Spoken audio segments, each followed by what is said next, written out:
சாந்தி 2/8/2025 காலை முரளி பாப்தாதா மதுபன். இனிமையான குழந்தைகளே, ஒரு பொழுதும் களைப்படைந்து நினைவு யாத்திரையை விடக்கூடாது. எப்பொழுதும் ஆத்ம அபிமானியாக இருப்பதற்கான முயற்சி செய்யுங்கள். பாபாவினுடைய அன்பை பெறுவதற்கு அல்லது இனிமையானவர்களாக ஆகுவதற்கான இறை நினைவில் இருங்கள். கேள்வி: 16 கலைகள் சம்பூர்ணமாக அல்லது முழுமையானவர்களாக ஆகுவதற்கு எந்த ஒரு முயற்சியை கண்டிப்பாக செய்ய வேண்டும்? பதில்: எந்த அளவிற்கு முடியுமோ தங்களை ஆத்மா என்று புரிந்து கொள்ளுங்கள். அன்பு கடலான சிவ தந்தையை நினைவு செய்தீர்கள் என்றால் முழுமையானவர்களாக ஆகிவிடுவீர்கள். ஞானம் மிகவும் சகஜமாகும். ஆனால் 16 கலைகள் சம்பூர்ணமானவர்களாக ஆகுவதற்கு நினைவின் மூலம் ஆத்மாவை கரை குறை எதுவும் இல்லாமல் ஆக்க வேண்டும். ஆத்மா என்று புரிந்து கொள்வதன் மூலம் இனிமையானவர்களாக ஆகிவிடுவீர்கள். அனைத்து பிரச்சனைகளும் முடிந்துவிடும். பாடல்: நீங்கள் அன்பு கடலாக இருக்கின்றீர்கள். ஓம் சாந்தி. அன்பு கடலான இறைவன் தன்னுடைய குழந்தைகளையும் அவரைப் போலவே அன்பு கடலாக ஆக்குகின்றார். நாம் இப்படி லக்ஷ்மி நாராயணனை போல ஆக வேண்டும் என்பதுதான் குழந்தைகளாகிய நம்முடைய குறிக்கோள் ஆகும். இவர்களை அனைவரும் எவ்வளவு அன்பு பாராட்டுகின்றார்கள். பாபா நம்மை இவர்களைப் போல இனிமையானவர்களாக மாற்றுகின்றார் என்பதை குழந்தைகள் தெரிந்துள்ளார்கள். இங்கேயேதான் இனிமையானவர்களாக ஆக வேண்டும். மேலும் இறை நினைவின் மூலமாகத்தான் அவ்வாறு ஆக முடியும். பாரதத்தின் யோகம் மிகவும் புகழ் வாய்ந்தது ஆகும். இது இறைவனை நினைவு செய்வது ஆகும். யூஜ் அப்படின்ற வார்த்தை சமஸ்கிருதத்திலிருந்து எடுக்கப்பட்டது. யூஜ் அப்படின்னா கம்யூனிகேஷன், கனெக்ஷன் அப்படின்னு சொல்லலாம். இப்போ நாம் இறைவனை நினைவு செய்யும் போது, கனெக்ட் ஆகும் பொழுது அந்த பவர் ஹவுஸ்லேருந்து பவர்ஸ் நம்மளுக்கு சப்ளை ஆகிடும்.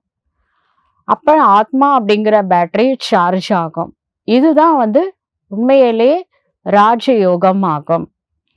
இந்த இறை நினைவின் மூலமாகத்தான் நீங்கள் இவர்களைப் போல, அதாவது லக்ஷ்மி நாராயணனை போன்று உலகத்திற்கு எஜமானர்களாக ஆகின்றீர்கள்.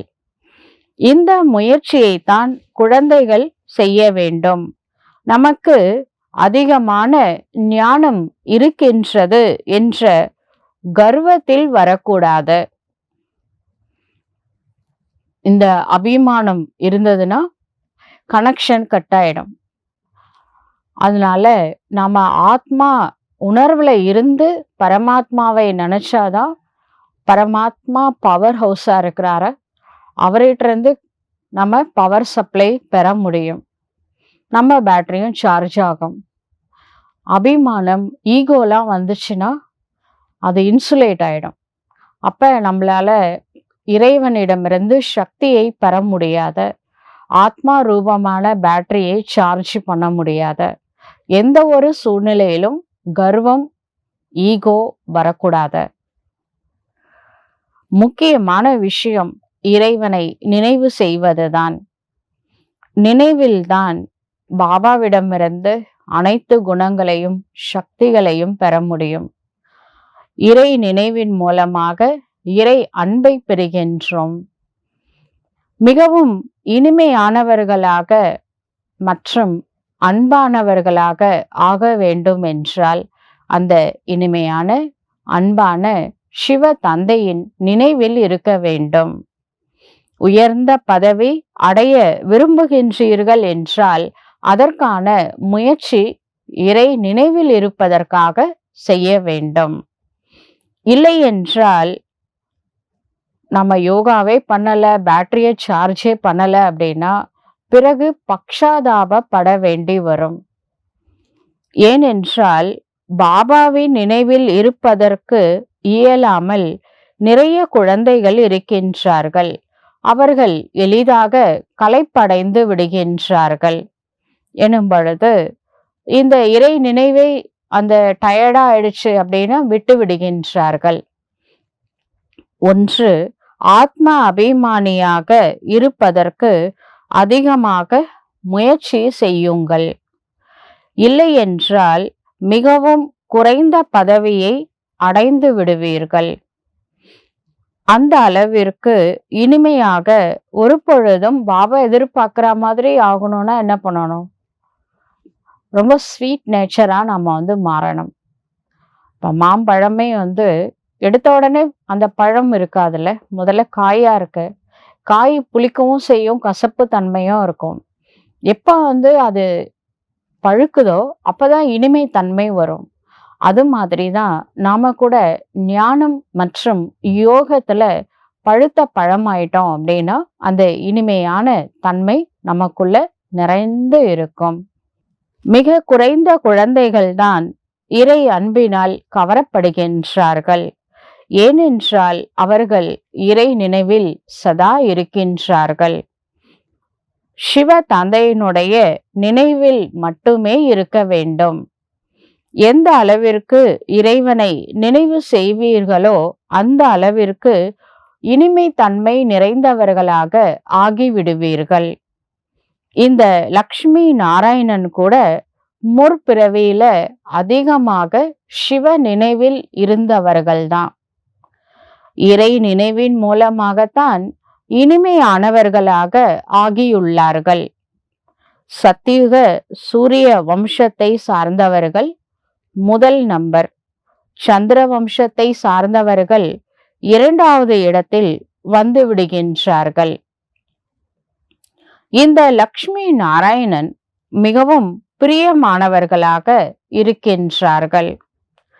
இந்த லக்ஷ்மி நாராயணுடைய முகம் மற்றும் ராம் சீதாவுடைய முகத்திற்கு நிறைய வித்தியாசம் இருக்கின்றது. ராமர் கொஞ்சம் சீரியஸ் நேச்சரா இருப்பாரு. கிருஷ்ணா எப்பவுமே அப்படியே சிரிச்ச முகத்தோட, நாராயணன் கூட பிரசன்ன வெங்கடேச பெருமாள் அப்படின்னு சொல்லுவாங்க. பிரசன்னம் அப்படின்னா மலர்ந்த முகத்தோட இருக்கக்கூடியவர் அப்படின்னு அர்த்தம். இந்த லக்ஷ்மி நாராயணன் மீது ஒரு பொழுதும் யாரும் கலங்கம் சுமத்தவில்லை. ஆனா கிருஷ்ணரின் மீது தவறுதலாக கலங்கம் சுமத்தி இருக்கின்றார்கள். அவர் வெண்ணையை திருடினாரு, ட்ரெஸ் ஒழிச்சு வச்சுட்டாரு, பானையை உடைச்சாரு, அப்படிலாம் நிறைய கலங்கம் கற்பிச்சிருக்காங்க. ராமர் சீதையில கூட என்ன சொல்றாங்கன்னா, ராமர் சீதையை சந்தேகப்பட்டாரு, அவரை போய் காட்டுல சீதையை தனியா விட்டுட்டு வந்துட்டாரு அப்படிலாம் சொல்றாங்க. இன்னொன்னு தன்னுடைய ஒய்ஃபை அந்த ராவணன் கடத்தும் பொழுது கிட்னாப் பண்ணிட்டார்ல, இவர் எப்படி ஒரு ஒரு கடவுள் தன்னோட ஒய்ஃபை விட்டுட்டு கிட்னாப் பண்ண விடுவாரு அப்படிலாம் சொல்றாங்க. ஆனா விஷயம் என்ன விஷயம் அப்படின்னா, ஆத்மா அப்படிங்கிற சீதை துவாபர யுகத்துல எப்ப லக்ஷ்மண் ரேகாவை தாண்டுதோ அதுக்கப்புறம் தான் அது ராவணன்ட்ட மாட்டுது. சரிங்களா? இந்த விஷயம் நாம புரிஞ்சிக்க வேண்டிய விஷயம்.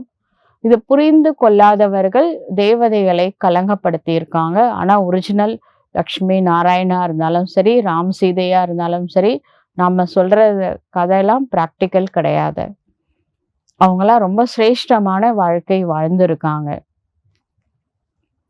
எப்பொழுது நான் ஆத்மா என்று புரிந்து கொள்கின்றோமோ அப்பொழுதுதான் நாம இனிமையானவர்களாக ஆக முடியும் என்று சிவ தந்தை கூறுகின்றார். ஆத்மா என புரிந்து சிவ தந்தையை நினைவு செய்வதில் மிகுந்த ஆனந்தம் இருக்கின்றது. எந்த அளவிற்கு இறைவனை நினைவு செய்வீர்களோ அந்த அளவிற்கு சத்தோ பிரதானமாக 16 கலைகள் முழுமையானவர்களாக ஆவீர்கள். 14 கலைகள் என்பது குறைவுடையதாக இருக்கின்றது. 16 அப்படின்றது சத்தியுகத்துல சூரிய வம்சம். சந்திர வம்சத்துல வரும்பொழுது 2 கலை குறைஞ்சிடுது. 16 கலைன்றது 14 கலையாக மாறுகின்றது. 16 கலைகள் தான் முழுமையானவர்கள், முழு பௌர்ணமி. அதனால என்ன பண்றாங்க, முழு பௌர்ணமி நாளன்று சத்தியநாராயண் கதை சொல்றாங்க. ஆனா சத்தியநாராயணன் எப்படி ஆனாரு? ஞான சூரியனிடமிருந்து சக்தியை பெற்று முழு பௌர்ணமியா மாறி இருக்கிறாரு. இந்த விஷயம் நம்மளுக்கு மட்டும்தான் தெரியும். சத்தியமான நாராயணனுடைய கதை இது.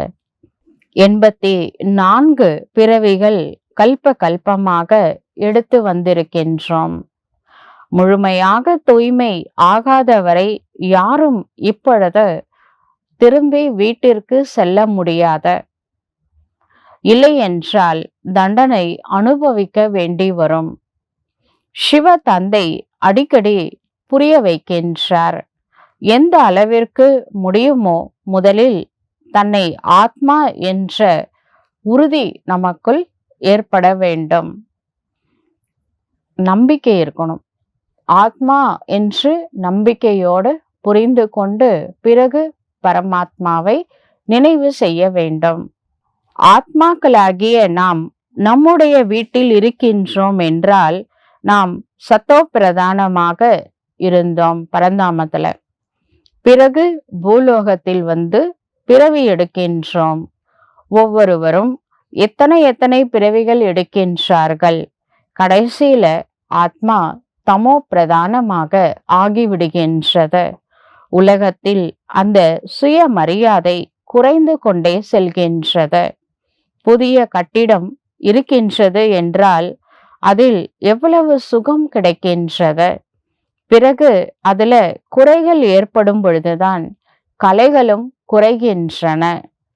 குழந்தைகளாகி நீங்கள் முழுமையான உலகத்திற்கு செல்ல விரும்புகின்றீர்கள் என்றால் குறை இல்லாதவர்களாக ஆக வேண்டும். முழு பௌர்ணமியா இருக்கணும். எந்த குறையும் சொல்லக்கூடாது. வெறும் ஞானம் முழுமை என்று சொல்ல முடியாத ஆத்மாவை முழுமையானதாக ஆக்கி கொள்ள வேண்டும். இதற்கு யோக சக்தி தேவைப்படுகின்றது. எவ்வளவு முடியுமோ அந்த அளவிற்கு சிவ தந்தையின் நினைவில் இருப்பதற்கான முயற்சி செய்ய வேண்டும். நான் ஆத்மா சிவ தந்தையின் குழந்தையாக இருக்கின்றேன். உள்ளுக்குள் மிகுந்த குஷி என்பது இருக்க வேண்டும். மனிதர்கள் தங்களை தேகதாரிகள் என்று புரிந்து கொண்டு அதுல ஒரு குஷி அவங்களுக்கு கிடைக்கின்றது. நான் இன்னாருடைய குழந்தையாக இருக்கின்றேன். தற்பெருமைலாம் சொல்றாங்க. அதுலயும் ஒரு பெரிய செல்வந்தர்களோட குழந்தையா இருந்தா, இல்ல ஒரு பெரிய பொசிஷன் பதவியில இருக்கிறவங்களோட குழந்தையா இருந்தா அதிகமா பெருமைப்படுறாங்க, பெருமிதத்தோட இருக்கிறாங்க. இதெல்லாம் அல்ப கால போதையாகும். அது ஏதோ ஒரு பிறவியில, போன பிறவியில செஞ்ச புண்ணியத்தினுடைய அனுசாரம் இந்த பிறவியில பணக்கார வீட்டுல பிறந்திருக்காங்க. ஆனா இந்த பிறவியில நல்லது செய்யலன்னா அப்ப அடுத்த பிறவி என்ன ஆகும்? அதனால இந்த நஷா இருக்கு பாத்தீங்களா, இதெல்லாம் அல்ப கால போதை அப்படின்னு சொல்றாரு. இப்பொழுது குழந்தைகளாகிய நீங்கள் சிவ தந்தையோடு முழுமையாக புத்தினால கனெக்ட் ஆகணும். சதா இறை நினைவில் இருக்க வேண்டும். இதுல எந்த குழப்பமும் இருக்கக்கூடாது. வெளிநாட்டிற்கு போகணுமா? தாராளமா போங்க.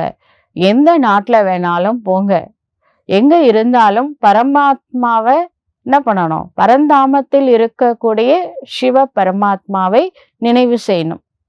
அதனால அது எங்க இருந்தாலும் அங்கதானே நினைக்கணும். அதனால தாராளமா ஃபாரின் போறதா இருந்தா போலாம் அப்படின்னு பாபா சொல்றாரு. ஒரு விஷயத்தை மட்டும் மனதில் உறுதியாக வைக்க வேண்டும். நான் எங்க இருக்கிறேன் அப்படின்றது முக்கியம் இல்ல. எப்படி இருக்கிறேன் அப்படிங்கிறது தான் ரொம்பவும் முக்கியம். அதனால எங்க இருந்தாலும் சிவ தந்தையின் நினைவில் இருக்க வேண்டும். பாபா அன்பின் கடலாக இருக்கின்றார். இந்த மகிமை எந்த மனிதனுடையதும் கிடையாது. ஆத்மா தன்னுடைய தந்தையின் மகிமையை பாடுகின்றது. ஆத்மாக்கள் அனைவரும் தங்களுக்குள் சகோதரர்கள் ஆவார்கள். அனைவருக்கும் தந்தை இறைவன் ஒருவரே.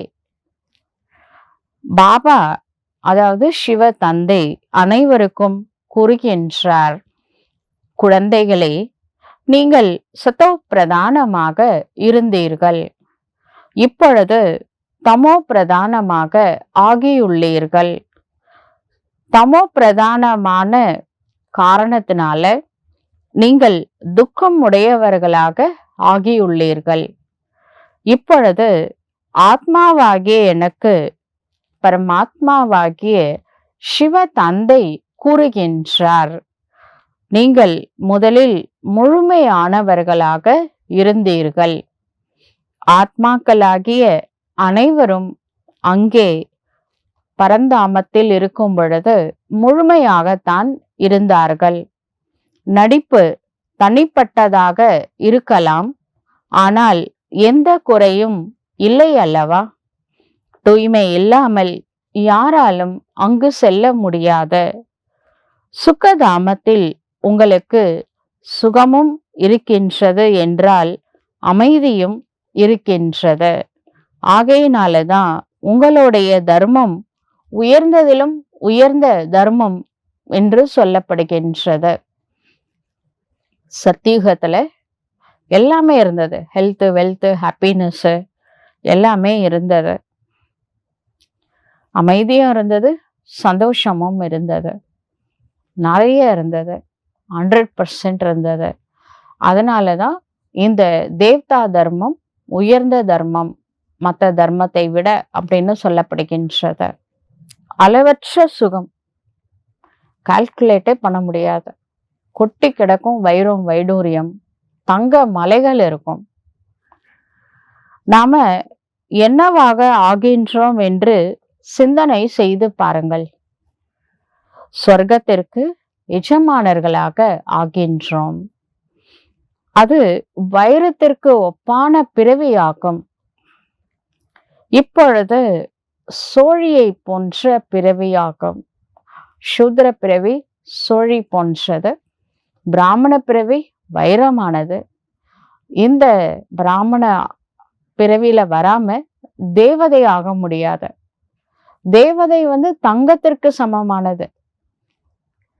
தங்கத்தை விட உயர்ந்தது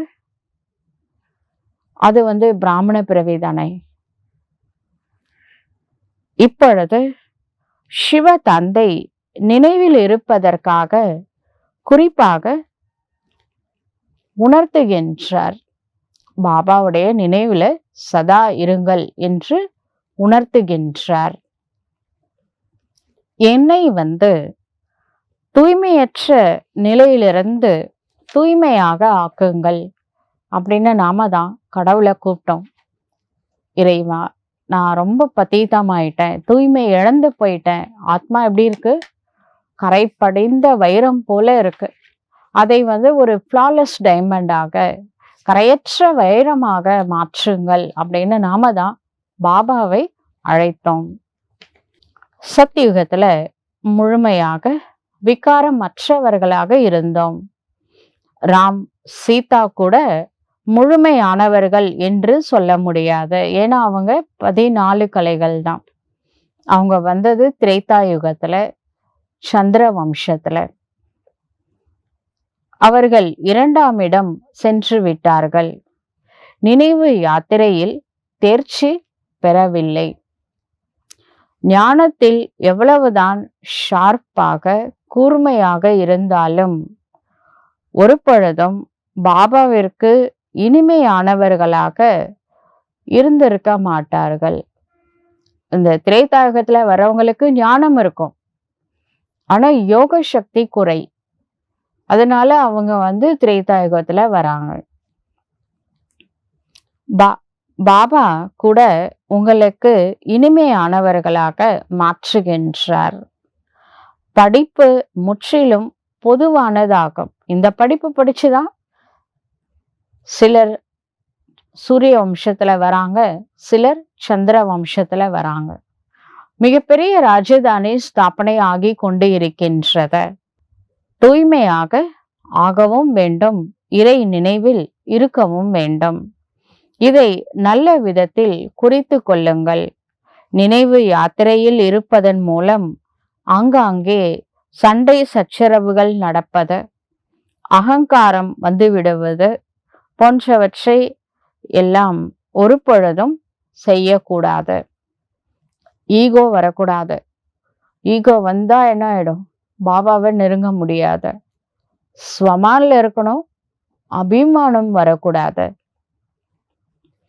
முக்கியமான விஷயம், தன்னை ஆத்மா என்று புரிந்து கொண்டு சுயமரியாதையில இருக்கலாம். ஸ்வமான்ற சீட்டு, நான் ஆத்மா. எப்படிப்பட்ட ஆத்மா? நான் மாஸ்டர் சர்வசக்திமான், மாஸ்டர் அன்பு கடல், திரிகாலதர்ஷி, சுதர்ஷன சக்கரதாரி, எவ்வளவு டைட்டில் கொடுத்திருக்கிறாரு. அந்த டைட்டிலோட நம்மளை நினைவு செய்ய வேண்டும். உலகத்துல மனிதர்கள் எவ்வளவு சண்டையிட்டு கொண்டே இருக்கின்றார்கள். வாழ்க்கையே விஷம் போலதாக ஆக்கிக் கொள்கின்றார்கள். இந்த வார்த்தை சத்தியுகத்துல இருக்காது. அதாவது விகாரம், விஷம் அப்படிங்கிற வார்த்தைகள்லாம் சத்தியுகத்தில் இருக்காது. இன்னும் போக போக இங்கே மனிதர்களின் வாழ்க்கை மிகவும் விஷமாகி கொண்டே செல்கின்றது. இது விஷ கடல் ஆகும். அனைவரும் மோசமான நரகத்தில் இன்று இருக்கின்றார்கள். மிகவும் அசுத்தமாக இருக்கின்றது. நாளுக்கு நாள் அசுத்தம் வளர்ந்து கொண்டே செல்கின்றது. இதனை சுத்தமான உலகம் அப்படின்னு சொல்ல முடியாது. அப்படின்னா அசுத்தமான உலகம் என்று சொல்லப்படுகின்றது. ஒருவர் மற்றவருக்கு துக்கம் கொடுத்து கொண்டுதான் இருக்கின்றார்கள். ஏனென்றால் துக்கம் ஏன் கொடுக்கறாங்க? உள்ளுக்குள்ள தேக அபிமானம் அப்படிங்கிற பூதம் இருக்கு. எப்பவுமே இந்த ஈவில் ஸ்பிரிட் எல்லாம் மற்றவங்கள டிஸ்டர்ப் பண்ணிட்டே இருக்கும். அந்த ஈவில் ஸ்பிரிட்டோட மோசமானது தேக அபிமானம். பாடி கான்சியஸ் இருக்கிறதுனாலதான் துக்கம் கொடுக்கறாங்க. காமம் அப்படிங்கிறது கூட ஒரு பூதம் தான். இந்த 5 பூதங்களையும் விரட்டுங்கள் என்று சிவ தந்தை கூறுகின்றார். இந்த பூதம்தான் உங்களுடைய முகத்தை கருப்பாக ஆக்குகின்றது. விகாரத்துக்கு போனா முகத்துல கரி பூசிக்கிறாங்க, அப்படிதானே சொல்றாங்க. இவங்க முகத்துல கரி பூசிக்கிட்டாங்க அப்படின்னு அர்த்தம் தப்பு செஞ்சிட்டாங்க. அதுலயும் முக்கியமா முதல் விகாரம் தான். காம சிதையில் அமர்ந்து கருப்பாக ஆகிவிடுகின்றீர்கள். அப்பொழுதுதான் சிவ தந்தை கூறுகின்றார், நான் ஞான அமிர்த மழை பொழிகின்றேன். அப்பொழுது நீங்கள் என்னவாக ஆகின்றீர்கள்? பதீத்த நிலையிலிருந்து பாவனமாக ஞான மழையினால நம்ம நனைஞ்சு ஆத்மாவை கிளீன் பண்ணிக்கிறோம். அங்கே வைரங்களால் ஆன மாளிகைகள் இருக்கும். சத்தியுகத்துல அனைத்து விதமான பொருட்களும் இருக்கும். அது ஒரு பாட்டு இருக்குல்ல, இல்லை என்பது இல்லை நாங்கள் வாழும் நாட்டிலே. நம்ம வாழும் நாட்டுல இந்த பொருள் இல்ல அப்படின்னு சொல்ல முடியாது. எல்லா விதமான வசதிகள், வாய்ப்புகள் நிறைஞ்சு இருக்கும்.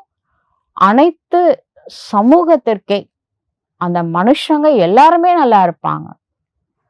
ஒரு பிச்சைக்காரனை கூட அங்க பார்க்க முடியாது. ஒரு வாடகை வீட்டுல இருக்கிறவங்கள கூட சத்தியுகத்துல பார்க்க முடியாது. எல்லாருக்கும் ஓன் ஹவுஸ் தான். எல்லாரும் நல்லா இருப்பாங்க, சந்தோஷமா இருப்பாங்க. இங்கே அனைத்தும் கலப்படமா, இங்க எல்லாமே கலப்படமா இருக்கு. ஒரு பால்ல கூட என்னென்ன கலக்குறாங்க. ஒரு ஒரு தண்ணி கூட உண்மையான தண்ணி இல்லை. எல்லாத்துலயும் மிக்சடு, கலப்படம், பொல்யூஷன். குருமார்களின் உணவை பாருங்கள். அனைத்திலிருந்து சாரத்தை எடுத்துவிட்டு மீதமுள்ளதை கொடுத்து விடுகின்றார்கள். பசுவிற்கு சரியான உணவு கூட கிடைப்பது கிடையாது. பசுக்கள் இங்க என்ன சாப்பிடுது? சில இடத்துல எல்லாம் பசு என்ன சாப்பிடுது? பேப்பர் எல்லாம் சாப்பிடுது. ஆக்சுவலா பசு பேப்பரை சாப்பிடணும். அது என்ன சாப்பிடணும்? புல்லு தானே சாப்பிடணும். புல்லு இருந்தா தானே. காஞ்சி போயிருக்கு உலகம். அதுவே கிருஷ்ணரோட கூட பசுவை காமிச்சிருக்காங்க, பார்த்திருக்கீங்களா? சில போட்டோஸ்ல கிருஷ்ணாவும் பசுவும் இணைந்து பக்கத்து பக்கத்துல நிப்பாங்க. அப்படி பசு மேல சாஞ்சிக்கிட்டு நிக்கிற மாதிரி கிருஷ்ணர் இருப்பாரு. அந்த பசு பாருங்க, நல்லா கொழுக்கு முழுக்குன்னு அழகா இருக்கும். அது நெக்லஸ்லாம் கூட போட்டுட்டு இருக்கும். அது தங்க நகையெல்லாம் போட்டுட்டு இருக்கும் பசு.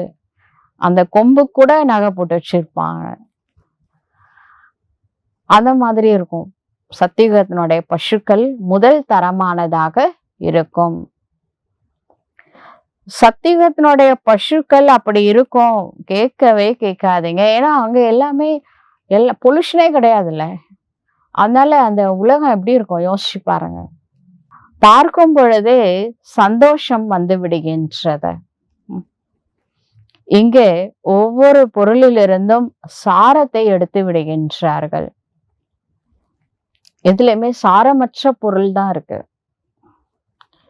இது மிகவும் மோசமான அசுத்தமான உலகமாக இருக்கின்றது.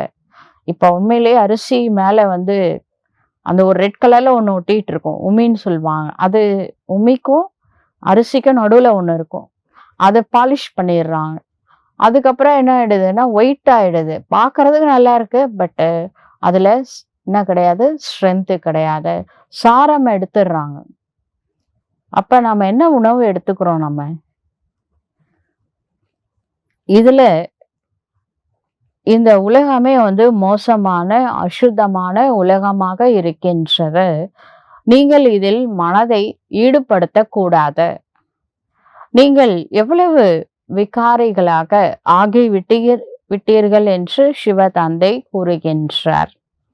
சண்டையில ஒருத்தவங்க இன்னொருத்தவங்கள கொலை செய்யறாங்க.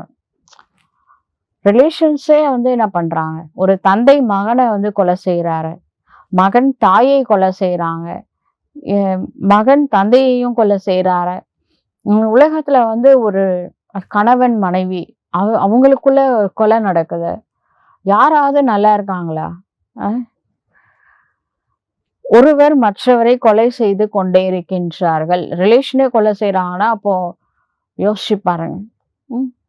க்ளோஸ் ரிலேஷன் கொலை செய்யறாங்க, மனைவி கணவனை கொலை பண்றாங்க. ஆனா இந்த கர்மா சும்மா விடாதுன்னு எப்படி மறந்து போயிட்டாங்க. கொலை பண்ணிட்டு இப்ப கர்மாவே வேலை செய்யலைன்னா கூட மனசாட்சி வேலை செய்யாது. அது சாகிற வரைக்கும் உறுத்திக்கிட்டே இருக்கும்ல. அது எப்படி இந்த தப்பு செய்யறதுக்கு மனசு வருது? அணுகுண்டுகளை உருவாக்குபவர்களுக்கு எவ்வளவு மரியாதை கொடுக்குறாங்க. சயின்டிஸ்ட்னா பெருமையா பாக்குறாங்க. இதன் மூலம் அனைவருடைய விநாசம் நடக்கின்றது. இன்றைய மனிதர்கள் என்னவாக இருக்கின்றார்கள்? என்ன பண்ணிட்டு இருக்கிறாங்க? நாளைய மனிதர்கள் என்னவா இருக்க போறாங்க? இப்பெல்லாம் குழந்தைங்களுக்கு கூட கிரிமினல் புத்தி வந்துருச்சு. குழந்தையும் தெய்வமும் குணத்தால் ஒன்றுன்னா குழந்தைங்க கூட தப்பு செய்யறாங்க. அப்ப எதிர்காலம் என்ன ஆகும்? அடுத்த ஜெனரேஷன் எப்படி போகும்? எங்க போய் முடிய போகுது? இந்த போதா குறைக்கே ஒரு போன் வேற வந்திருக்கு. அது மூலமா சின்ன வயசுலயே தவறுகள் நடக்குது. நாளைய மனுஷங்க என்னதான் பண்ண போறாங்க? அப்ப இந்த உலகம் எங்க போய் முடிய போகுது? இப்பொழுது நீங்கள் இடையில் இருக்கின்றீர்கள். நாளைய உலகத்திற்கும் இன்றைய உலகத்திற்கும் நடுவுல இருக்கிறீங்க. பிரிட்ஜ் நீங்க தான். நாளைய சமுதாயத்தை நல்ல சமுதாயமா கொண்டு வரணும்னா அதுக்கு நாம தான் பூர்வஜ், ஆதார மூரத் ஆத்மாக்கள் நாம, மூதாதையர்கள் நாம தான் நெக்ஸ்ட் ஜெனரேஷனை ஒரு டிசிப்ளின், நல் ஒழுக்கம் நிறைஞ்ச ஜெனரேஷனா உருவாக்கணும். சத்தியமான சேர்க்கை அது கண்டிப்பா வேணுங்க. நம்ம யாரோட சேர்றோமோ அவங்கள மாதிரி ஆயிடுவோம். அதனால இந்த உலகத்திலே ரொம்ப நல்லவர் கடவுள் மட்டும்தான். மத்தவங்க இருப்பாங்க, இருந்துட்டு போட்டோம். இருந்தாலும் நாம 100% ரொம்ப நல்லவர், வல்லவர், எல்லாமே எல்லா தெய்வீக குணங்களும் நிறைஞ்சவர் காட் சிவா. நம்ம சதா அவரே நினைச்சிட்டு இருந்தா நாம கூட நல்லவங்களா ஆயிடலாம்ல. நாம ஏன் கூடா நட்புக்கு போகணும்? மனுஷங்க எப்ப எப்படி மாறுவாங்கன்னு தெரியாதுல்ல. ஏன் நம்ம கடவுளையே சதா நினைக்க கூடாது? ஏன்? சத்தியமான சேர்க்கை நம்மை உயர்த்தும், மோசமான சேர்க்கை தாழ்த்தும். நீங்கள் புருஷோத்தமர்களாக ஆகுவதற்கு சிவ தந்தையின் கையை பிடித்துள்ளீர்கள். யாராவது நீந்த கற்றுக்கொள்கின்றார்கள் என்றால் கற்று கொடுக்கிறவரோட கையை பிடிச்சு முதல்ல கத்து கொடுக்கறவங்க அப்படிதானே கத்து கொடுப்பாங்க. இல்லை என்றால் தடுமாறி தண்ணில விழுந்துருவாங்க. இதிலும் கூட கையை பிடிக்க வேண்டும். கையை பிடிக்கிறதுனா கையை போய் பிடிச்சுக்க போறீங்க. அவங்களுக்கு சப்போர்ட்டிவா இருக்கணும். உங்க வார்த்தைகள், உங்கள்ட்ட இருந்து வரக்கூடிய வைப்ரேஷன் அவங்கள பாபா கிட்ட சேர்க்கணும். அப்படி இருக்கணும். இல்லை என்றால் மாயை இழுத்து கொள்ளும். நீங்கள் இந்த முழு உலகத்தையும் ஸ்வர்க்கமாக ஆக்குகின்றீர்கள். தங்களை போதையில் கொண்டு வர வேண்டும். அந்த போதைனா அந்த போதை கிடையாது. இது என்னன்னா அத்தீந்திரிய சுகம், ஈஸ்வரிய நஷா அப்படின்னு சொல்லலாம். நாராயணிய நஷான்னு கூட சொல்லலாம். நாம ஸ்ரீமத் படி நடந்து நம்முடைய ராம ராஜ்யத்தை ஸ்தாபனை செய்து கொண்டே இருக்கின்றோம். மனிதர்கள் அனைவரும் தானம் செய்யத்தான் செய்கின்றார்கள். ஏழைகளுக்கு கொடுக்கின்றார்கள். தீர்த்த யாத்திரையெல்லாம் போறாங்கல்ல, சார்தாம் யாத்ரா, கைலாஷ் யாத்ரா, காஷி யாத்ரா, அமர்நாத் யாத்ரா, எல்லா யாத்திரைக்கும் போறாங்க. அங்க வழிகாட்டி இருப்பாங்கல்ல தீர்த்த யாத்திரைக்கு, அவங்களுக்கு தானம் கொடுக்கறாங்க. ஒரு பிடி அவளையாவது கண்டிப்பா தானம் கொடுக்கணும். தீர்த்த யாத்திரை போறவங்க சில பேர் வஸ்திர தானம் செய்யறாங்க. ஒரு நல்ல தீர்த்த யாத்திரை போனா அங்க இருக்கிறவங்களுக்கு, ஏழைங்களுக்கெல்லாம் சாப்பாடு அன்னதானம் செய்வாங்க. எதுவுமே இல்லைனாலும் ஒரு பிடி அவளாவதே தானம் பண்ணுங்க அப்படின்னு சொல்றாங்க. இவை அனைத்தும் பக்தி மார்க்கத்தில் நடந்து வருகின்றது.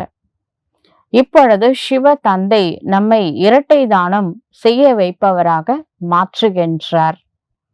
3 அடி நிலம் கேட்கிறாரு.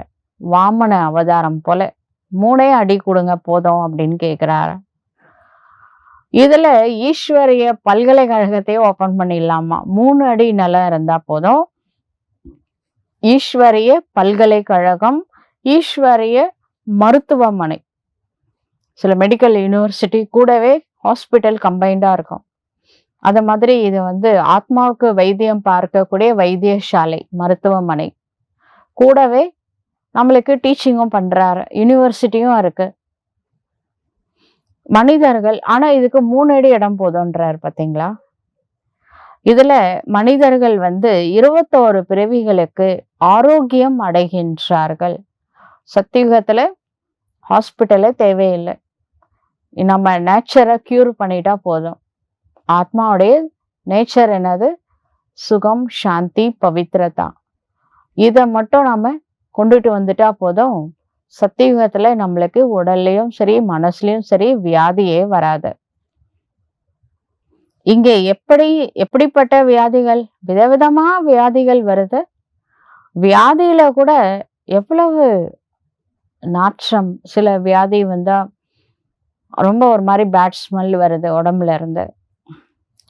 மருத்துவமனைக்கெல்லாம் போனீங்கன்னு வச்சுக்கோங்களேன், அங்க போகவே கிராஸே பண்ண முடியாது. அவ்வளோ ஒரு ஒரு மாதிரி ஸ்மெல்லு வருது. ஒரு சில பேருக்கு வெறுப்பு கூட வருது. ஆனா கொஞ்சம் மனசாட்சின்னு ஒண்ணு இருந்ததுன்னா, அதெல்லாம் பார்த்தா பாவமா இருக்கும். மனுஷங்க பாருங்க, அவங்கவங்களுடைய கர்ம சுமை, கர்ம போஜ்ன்னு சொல்றோம்ல, எப்படிலாம் அனுபவிக்கிறாங்க.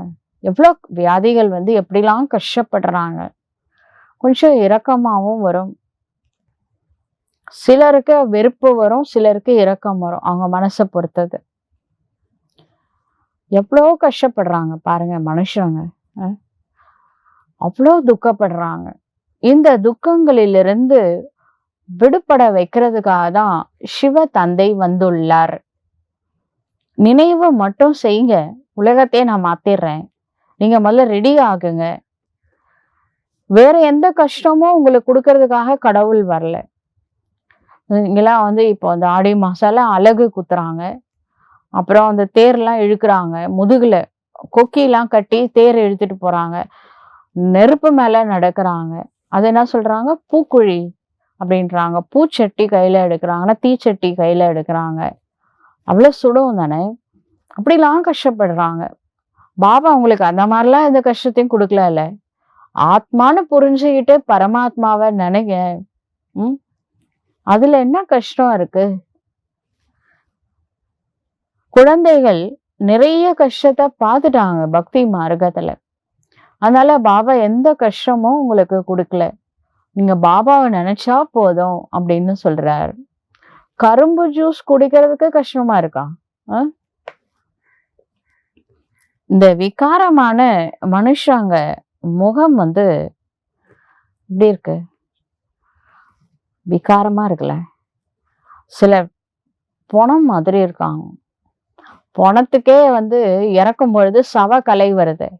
ஆனா சில விகாரத்துக்கு போற மனுஷங்க முகம் வந்து பொணம் மாரி அப்படியே வச்சிருப்பாங்க. பார்த்தாலே தெரியும். குடிகாரனால குடிக்க அடிமையாயிடுறாங்களே, மது போதைக்கெல்லாம் அடிமையாயிட்டாங்க அப்படின்னா, அவங்களால குடிக்காம இருக்க முடியாது. அந்த போதைக்கு அடிக்ஷன் ஆயிடுறாங்களே, அவங்களால போதை இல்லாம இருக்க முடியல. அந்த மதுவின் மூலமா அதிகமா போதை ஏற்படுது. மதுவும் சரி, ட்ரக் அடிக்ட் ஆயிட்டாங்கல்ல, அவங்களால அது இல்லாம இருக்க முடியல. அதனால உடல் உறுப்புகள் பாதிப்பு ஏற்படுது. ஃபேமிலியில கெட்ட பேரு, சமுதாயத்துல கெட்ட பேரு, ஒண்ணுமே இல்லாம போறாங்கன்னு தெரிஞ்சே என்ன பண்றாங்க? அடிக்ஷன் விட முடியல. அதே மாதிரி தான் அந்த விகாரத்துக்கு சிலர் அடிக்ஷனா இருக்கிறாங்க. விகாரத்த விட முடியல. விகாரம் இல்லாம லைஃபே கிடையாது.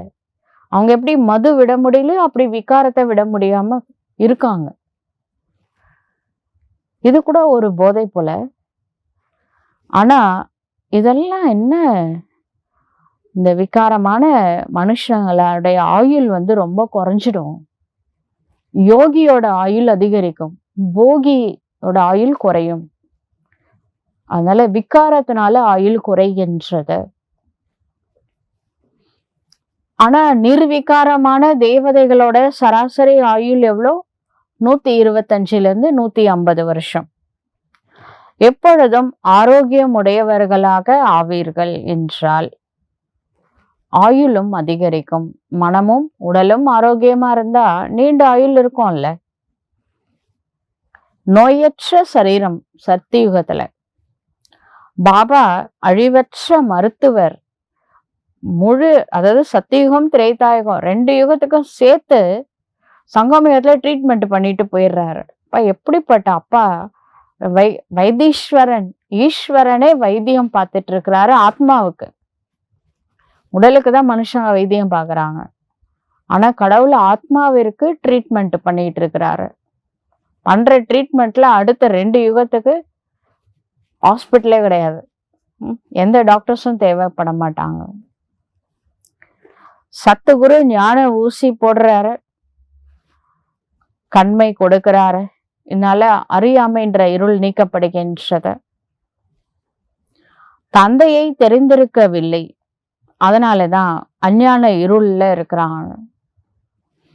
இது பாரதவாசிகளுடைய விஷயம்தான். கிரைஸ்ட் எந்த ஆண்டு வந்தாரு, அவர் என்ன சாதனை பண்ணாரு, என்ன எல்லாமே கிறிஸ்துவ தர்மத்தை சார்ந்தவங்களுக்கு தெரியும்.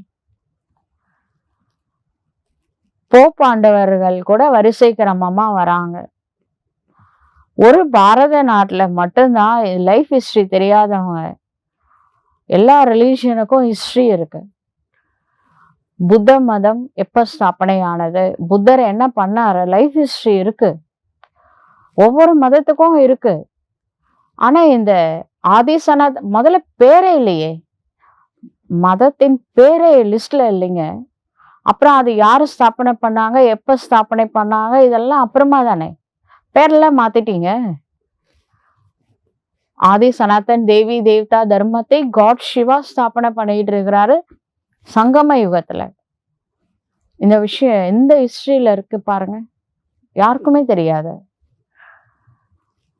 ஹே துக்கத்தை போக்கி சுகத்தை கொடுப்பவரே, துக்க ஹர்த்தா சுக்கு கர்த்தா பரமாத்மா, தாயும் தந்தையும் ஆனவரே, துமே ஹோ மாதா பிதா துமே ஹோ பந்து சகா துமே ஹோ. தாயும் நீயே, தந்தையும் நீயே, அனைத்து உறவும் நீயே, நண்பனும் நீயே, எல்லாம் நீயேன்னு சொன்னாங்கல்ல. அவரு தாங்க இப்ப வந்திருக்கிறாரு. அவருதான் அந்த ஆதி சனாதன் தேவி தேவதா தர்மத்தை ஸ்தாபனை செய்து கொண்டு இருக்கின்றார். தாய் தந்தையரது வாழ்க்கை வரலாறை சொல்லுங்க. இப்பதானே துமிஹோ மாதா பிதா துமிஹோ, தாயும் நீயே தந்தையும் நீயேன்னு சொன்னீங்க. அப்ப யார் அந்த தாய் தந்தைன்னு கேட்டா தெரியாத என்ன சொல்லலாம்.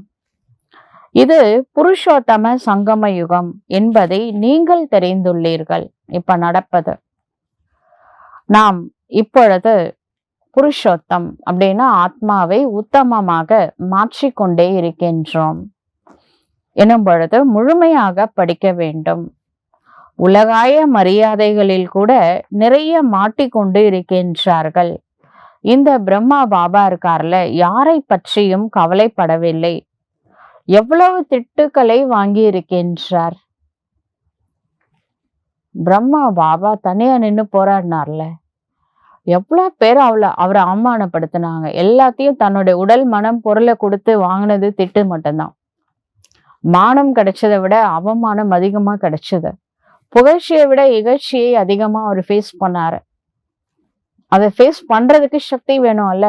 ஒரு பக்கம் கடவுளை தன்னோட உடம்புல தாங்கினாரு நந்தியா, அது கூட பெரிய விஷயம் இல்ல. எவ்வளவு அவமானப்பட்டாரு தெரியுமா? இவ்வளவு அவமானம் தேவையா அவருக்கு? பிரம்மா பாபா தாதா லேக்ராஜா இருக்கிற வரைக்கும் கையெடுத்து கும்பிட்டவங்கலாம் பிரம்மா பாபா ஆனதுக்கு அப்புறம் ரொம்ப இன்சல்ட் பண்ணிட்டாங்க. அவங்க இன்சல்ட் பண்ணா பண்ணிட்டு போட்டோம், தொடச்சு போட்டு போயிட்டாரு. ஏன்னா நாம ஸ்ரீமத் படி நடக்கிறோம், சரிங்களா? சிவபாபா எல்லாமே செய்பவர், செய்ய வைக்கிறவர் அவர் தான்.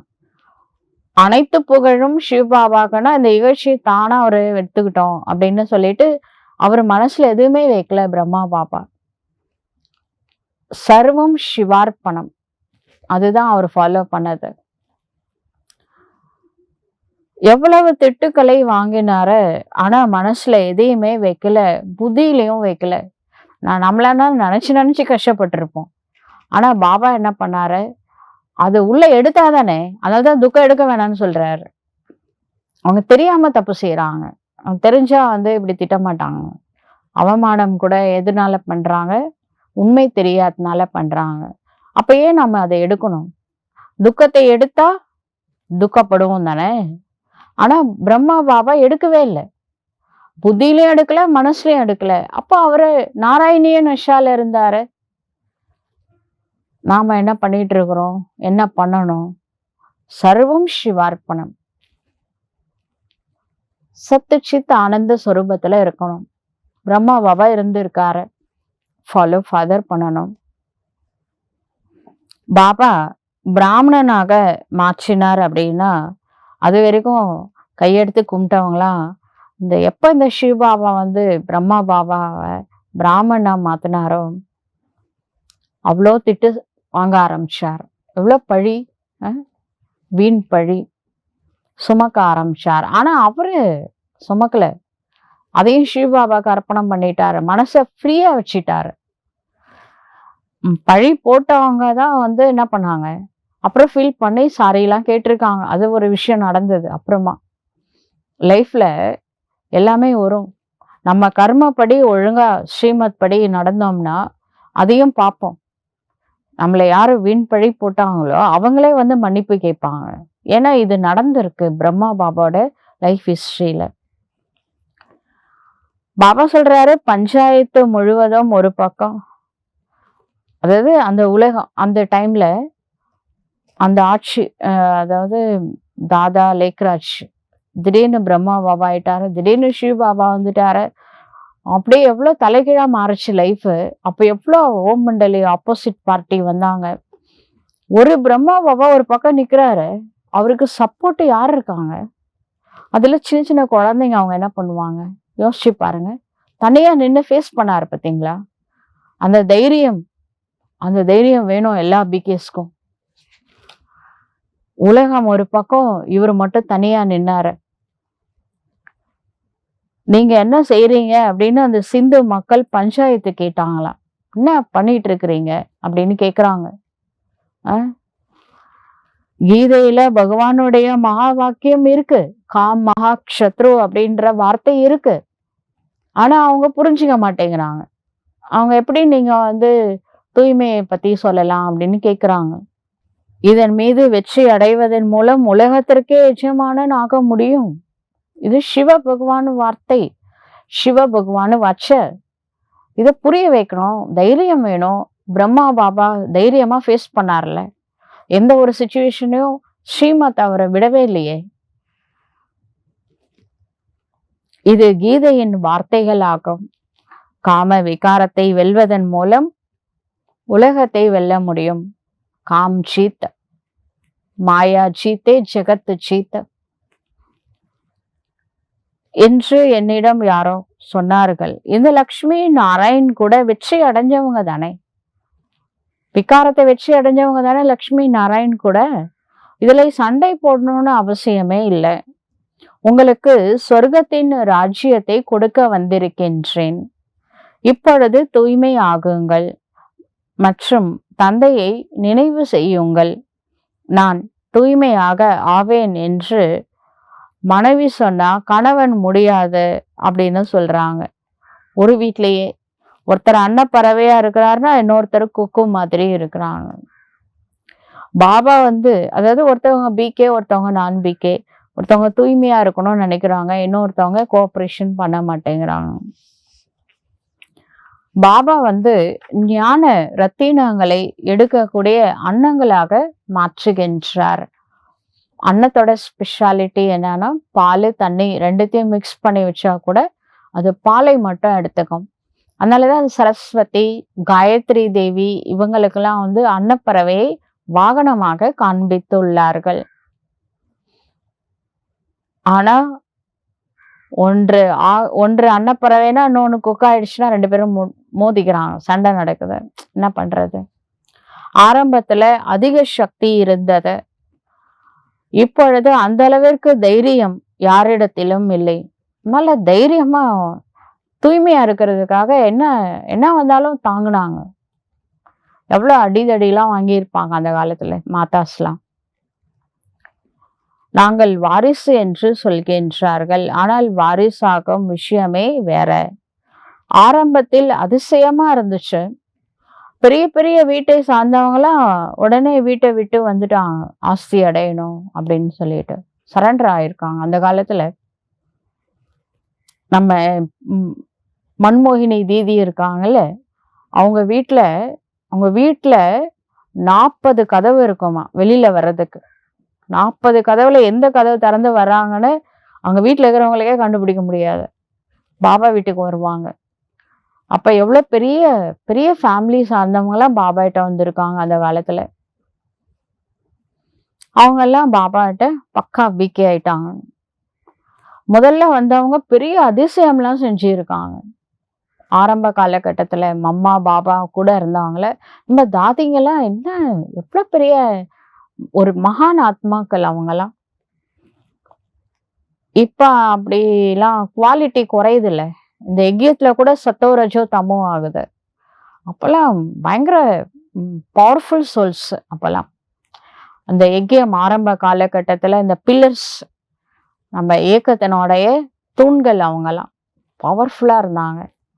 இப்பலாம் நம்ம எதிர்பார்க்க முடியாத அப்படி இப்படின்னு இருக்காங்க. ஏதோ இருந்தா குவான்டிட்டி அதிகமாயிடுச்சு. குவாலிட்டி குறைவா இருக்கு.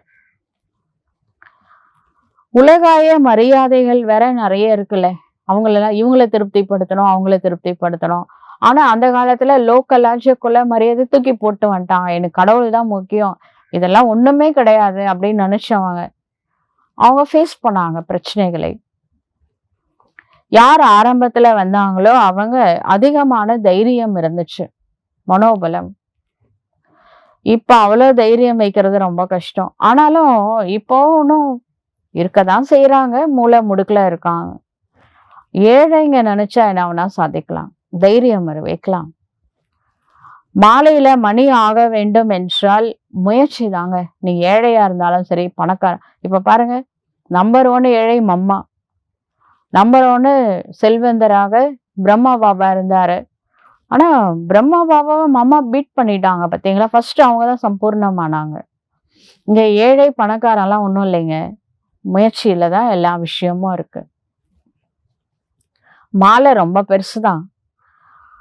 ஆனா அதுல 8 மணி ஆகணும்னா எவ்வளவு பெரிய விஷயம். 108 மணி ஆகிறது கூட சாதாரண விஷயம் இல்ல. 16,108 3rd கிரேட்ல வராங்க. 8, 108, 16,108. இது மிக மிக அதிகமாக முயற்சி பண்ணுங்க அப்படின்னு பாபாவே நம்மளுக்கு சொல்றாரு. தங்களை ஆத்மா என்று புரிந்து கொள்ளுங்கள். உண்மையை சொல்றதே கிடையாது சில பேர்லாம். என்ன செய்யறது?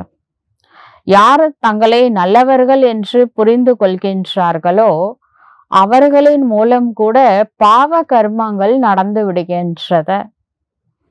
ஞானம் அதேனா அந்த நேரத்துல அவங்க பாடி கான்சியஸ்ல இருந்திருப்பாங்க. அதனாலதான் இடைவிடாத ஆத்மா உணர்வுல இருந்தா பாவ கர்மம் நடக்காது. சுக்கர்மா மட்டும்தான் நடக்கும். ஞானம் நிறைந்த ஆத்மாக்களாக இருக்கின்றார்கள். புரிய வைப்பது நன்றாக இருக்கின்றது. ஆனா யோக சக்தி இல்லாட்டி அவங்க என்ன பண்ணுவாங்க? எல்லாத்துக்கும் முக்கியமான விஷயமே யோக பவர் தான். மனதால் உயர்வது இல்லை. நினைவிலேயே இருக்கிறது இல்லைன்னா அவங்க எப்படிங்க ஆத்மா சார்ஜா இருக்க முடியும்? யோகா பண்ணாதானே சார்ஜ் கிடைக்கும். சக்தி எப்போ கிடைக்கும் ஆத்மால? யோகா பண்ணாதானே கிடைக்கும். மனதிலும் அவங்களுக்கு இடம், பாபாவுடைய மனசுல இடம் கிடைக்காது இல்லையா? லோ சார்ஜ்ல இருக்கிறவங்களுக்கு சிவ பாபா இடமா கொடுக்க போறாரு. தனது நினைவின் மூலமாக நல்ல சிவ பாபா நினைச்சா கண்டிப்பா அவர் உங்களுக்கு கொடுக்காம யாரு கொடுக்க போறாரு? யோகா பண்ணுங்க. எல்லாத்துக்கும் ஆதாரம் இறை நினைவு, தபஸ் தான். தந்தையின் நினைவு கிடைக்கும் அல்லவா? ஆரம்பத்துல அந்த காலத்துல தாதிங்கெல்லாம் உடனே பலியாயிட்டாங்க. இப்ப அந்த மாதிரி எல்லாம் அர்ப்பணமாகறது குறைஞ்சுதான் இருக்கு. இப்ப பாபா என்ன சொல்றாரு? அவரே நீங்க சரண்டர் ஆகணும் அப்படிலாம் ஒண்ணும் இல்லைங்க. நீங்க எங்க இருக்கிறீங்களோ அங்கேயே இருங்க. பாபாவை நினைங்க. புத்தியின் மூலமா, மனசால. பாபா மனசுல இடம் பிடிங்க. சர்வம் சிவார்ப்பணம். மனசுல எதையும் வச்சுக்காதீங்க. எல்லாத்தையும் பாபாட்ட கொடுத்துட்டு சிவ தந்தையின் நினைவுல இருங்க. அப்ப கண்டிப்பா பாபாவுடைய இப்போ உங்க மனசுல நீங்க சிவ பாபாக்கு இடம் கொடுத்தீங்க. எக் பாப்பு தூசரானா கோயி, எனக்கு ஒரு சிவ பாபா தவிர வேற யாரும் இல்லைன்னு சொல்றீங்கன்னா கண்டிப்பா சிவ பாபா மனசுல உங்களுக்கு இடம் இருக்கு. அப்ப உங்களோட குஷியோட அளவு அதிகரிக்கும். எந்த அளவிற்கு கலைகள் குறைந்து கொண்டே செல்கின்றதோ அந்த அளவிற்கு துக்கம் அதிகரித்து கொண்டே செல்கின்றது. இப்பொழுது எந்த அளவிற்கு கலைகள் அதிகரிக்குமோ அந்த அளவிற்கு குஷியோட அளவு அதிகரிக்கும். அதிகமாக நினைவு செய்பவர்களுக்கு அதிகமான குஷி கிடைக்கும். அப்ப அவங்களுக்கு என்ன பதவி கிடைக்கும் என்பது போன்ற அனைத்தும் கடைசியில் உங்களுக்கு சாட்சாத்காரம் தெரியும். கடைசியாக நிறைய காட்சிகளை பார்ப்பீங்க. எப்பொழுது விநாசம் நடக்குமோ அப்பொழுது நீங்கள் சொர்க்கத்தின் காட்சிகள் எனும் அல்வாவை சாப்பிடுவீங்க. இந்த இந்துஸ்தான் பாகிஸ்தான் பிரிச்சாங்கல்ல, அந்த டைம்ல கூட பாபா நிறைய காட்சி காமிச்சார். வெளி உலகமே தெரியாம அந்த குழந்தைங்களை பார்த்துக்கிட்டாரு. அது மாதிரி ஃபைனல் மகா விநாஷ் டைம்ல இந்த நிறைய காட்சிகளை நீங்க பார்ப்பீங்க. யாருக்கேனும் கொஞ்சம் புரிய வைத்தால் பாபா அதுல குஷி அடைவது கிடையாது.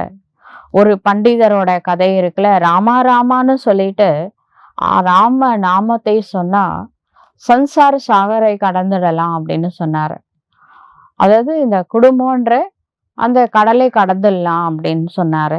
அதை கேட்டு அந்த அம்மா என்ன பண்ணாங்க, தயிர் விற்கிற அம்மா, அது ராமநாமம் சொன்னா கடலே கடலான்னு சொல்றாரு, இது ஒரு ஆறு தானே நடுவுல இருக்கு, டெய்லி தயிர் விற்கிறாமா, டெய்லி அந்த ஆத்து மேல நடந்து வந்துடும், தண்ணி மேல கிளாஸ் கேட்கும், தண்ணி மேலே நடந்து போயிடும். ஏன்னா ராமா ராமான்னு சொல்லிட்டு போயிடும். ஏன்னா அவர் தானே சொன்னாரு, ராமநாமம் சொன்னா கடலை கடந்துடலான்னு. அப்புறம் எங்க ஊருக்கு வாங்க அப்படின்னு கூப்பிடுவாங்க. பார்த்தானா தண்ணி இருக்கு, படகு எங்கம்மா அப்படின்னு கேட்பாரு. நீங்க தானே சொன்னீங்க ராம நாமம் சொன்னா கடலையே வந்து கடந்துடலாம், இது ஆறு தானே, ஈஸியா கடந்துடலாங்க, நான் அப்படிதான் டெய்லி போயிட்டு வந்துட்டு இருக்கேன் அந்த அம்மா சொல்லுது. அவரும் இந்த அம்மாவே கிடக்குது, நாம போலன்னா தப்பாயிடுமே அப்படின்னு 2 ஸ்டெப் வச்சாரு, உள்ள போயிடுச்சு காலு. தண்ணி தண்ணி உள்ள போகுது, மேல நடக்க முடியல. இது விஷயம் நீங்க போய் நடந்துட போறீங்க. விஷயம் என்னன்னா நம்பிக்கை. நம்ம என்ன பாபா சொல்றாரோ அதுல நம்பிக்கை வைக்கணும். அப்ப நம்ம ஃபாலோ பண்ணுவோம். நம்பிக்கை இல்லாட்டி எப்படி ஃபாலோ பண்ண போறோம்? நம்பிக்கையில் தான் வெற்றி இருக்கின்றது. தந்தையிடத்துல சந்தேகம் வரக்கூடாது, அழிந்து விடுவோம். பாபாவுடைய நினைவினாலதான் பாவங்கள் நீக்கப்படும். இரவும் பகலும் முயற்சி செய்ய வேண்டும். பிறகு கர்ம இந்திரியங்களுடைய சஞ்சலம் நின்றுவிடும். இதுல அதிக உழைப்பு தேவைப்படுகின்றது. நிறைய பேர் சார்ட் வைக்கிறதே கிடையாது. பாபா சொல்றாரு, கம்ப்ளைண்ட் பண்றாரு, சார்ட்டே வைக்கிறது கிடையாது. அப்படின்னா பேசிக்கே இல்லையே. எவ்வளவு முடியுமோ நீங்க பாபாவை நினைங்க, சார்ட் வைங்க. ஒரு 5 நிமிஷம் ஆகுமா சார்ட் வைக்கிறதுக்கு? ஒரு லெட்டர் கடகடன்னு எழுதுங்க, ஒரு 2 லைனாவது எழுதுங்க தூங்குறதுக்கு முன்னாடி. ஃபுல்லா அமிர்த வேலை எழுதுக்கிறீங்க, கிளாஸ் கேட்குறீங்க, ஒரு சார்ட் வைக்க முடியாதா? அப்பதான் ஆத்மா சத்தோ பிரதானமா மாறும். 16 கலைகள் முழுமையானவர்களாக ஆவீர்கள். தூய்மையின் கூடவே நினைவு யாத்திரையும் வேண்டும். தூய்மையாக இருப்பதன் மூலமாகத்தான் நினைவில் இருக்க முடியும். இந்த பாயிண்டை நல்ல விதத்தில் தாரணை செய்யுங்கள். பாபா எவ்வளோ அகங்காரம் அற்றவராக இருக்கின்றார். இன்னும் போக போக அனைவரும் உங்களுடைய கால்கள்ல விழப்போறாங்க. எழுதி வச்சுக்கோங்க. உண்மையிலேயே இந்த தாய்மார்கள் ஸ்வர்க்கத்தின் வாயிலை திறக்கின்றார்கள். நினைவின் கூர்மை இப்பொழுது குறைவாக இருக்கின்றது. கொஞ்சம் முயற்சி பண்ணிட்டீங்கன்னா பவர்ஃபுல்லா எல்லாம். கொஞ்சம் யோகா அதிகப்படுத்துங்க அப்படின்னு பாபா சொல்றார். எந்த ஒரு தேகதாரியையும் நினைவு செய்ய வேண்டிய அவசியம் இல்லை. தமோ பிரதானத்திலிருந்து சத்தோ பிரதானமா ஆகணும். யோகா பண்ணுங்க, பாபாவை நினைங்க. இதுலதான் உழைப்பு இருக்கின்றது. நல்லது. இனிமையிலும் இனிமையான காணாமல் போய் கண்டு எடுக்கப்பட்ட செல்ல குழந்தைகளுக்கு தாயும் தந்தையுமாய் விளங்கும் பாப் தாதாவின் அன்பு நினைவுகளும் காலை வணக்கமும். ஆன்மீக குழந்தைகளுக்கு ஆன்மீக தந்தையின் நமஸ்காரம். ஆன்மீக குழந்தைகளுக்கு குழந்தையின் ஆன்மீக தந்தைக்கு நமஸ்காரம். தாரணைக்கான முக்கிய சாரம். முதல் பாயிண்ட், இந்த தூய்மையற்ற மோசமான துக்கம் நிறைந்த உலகத்தில் மனதை ஈடுபடுத்தக்கூடாது. ஒரு தந்தையினுடைய கையை பிடித்து கொண்டு கடந்து விட வேண்டும். இரண்டாவது பாயிண்ட், மாலையின் மணியாக ஆகுவதற்கு மிகவும் தைரியம் வைத்து முயற்சி செய்ய வேண்டும். ஞான ரத்தினங்களை எடுக்கக்கூடிய அன்ன பறவைகளாக இருக்க வேண்டும். எந்த ஒரு பாவ செயலையும் செய்யக்கூடாது. வரதானம். நிமித்த உணர்வு மூலம் சேவையில் வெற்றியை அடையக்கூடிய சிரேஷ்டமான சேவாதாரி ஆகுக. நிமித்த உணர்வு. நிமித்தம் அப்படின்னா செய்பவர், செய்ய வைப்பவர் இறைவன். நம்ம ஒரு இன்ஸ்ட்ருமெண்ட், ஒரு கருவி. இந்த ஒரு உணர்வானது சேவையில் தானாகவே வெற்றியை கொடுக்கின்றது. நிமித்த உணர்வு இல்லை என்றால், தன்னை ஒரு கருவியாக நினைக்கல, நான் தான் செஞ்சேன் அப்படின்னு நினைச்சா வெற்றி கிடைக்காத. செய்பவரும் செய்ய வைப்பவரும் செய்து கொண்டிருக்கின்றார். நாம ஒரு ஜஸ்ட் இன்ஸ்ட்ருமெண்ட். சிரேஷ்ட சேவாதாரி என்றால் ஒவ்வொரு அடியும் தந்தையின் அடி மீது அடி வைக்கக்கூடியவர்கள். ஒவ்வொரு அடியும் சிரேஷ்டமான வழிப்படி சிரேஷ்டமாக ஆக்கக்கூடியவர்கள் என்று அர்த்தம். எந்த அளவு சேவையில மற்றும் சுயத்துல வீணானது சமாப்தி ஆகிவிடுகின்றதோ அந்த அளவு அவர்கள் சக்திசாலியாக ஆகின்றார்கள். மேலும் சக்திசாலியான ஆத்மா ஒவ்வொரு அடியிலும் வெற்றி அடைகின்றார்கள். யார் சுயம் தானும் சதா ஊக்கம் உற்சாகத்தில் இருந்து பிறருக்கும் கூட ஊக்கம் உற்சாகத்தை கொடுக்கின்றார்களோ அவர்களே சிரேஷ்டமான சேவாதாரி ஆவார்கள். ஸ்லோகன். ஈஸ்வரிய சேவையில் சுயத்தை ஆஃபர் பண்ணணும், விருப்பமுடன் ஈடுபடுத்துவது என்றால் பரிசு கிடைத்து கொண்டே இருக்கும். ஈஸ்வரிய சேவையில தன்னை சுய விருப்பத்தோட பாபா எந்த சேவை கொடுத்தாலும் மனசால நம்ம செஞ்சோம் அப்படின்னா அவரும் மனசால பரிசுகளை கொடுத்து கொண்டே இருப்பாரு. நல்லது. ஓம் சாந்தி.